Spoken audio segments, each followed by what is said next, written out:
How to create a new user on Monday.com. You can do this in 7 steps. 1. Go to the admin section. Click on your profile picture in the top right, then select Admin from the drop-down menu. 2. Navigate to the Users tab. In the Admin panel, go to Users to manage team members and their roles. 3. Click Invite a new user. Press the Invite button and enter the email of the new team member you want to add. 4. Assign user permissions. Choose their role: admin, member, viewer, or guest, depending on the level of access they need. 5. Send the invitation.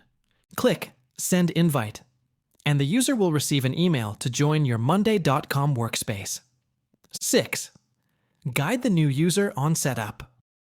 Once they accept the invite, direct them to boards, projects, or tasks they need to work on. 7. Confirm user status.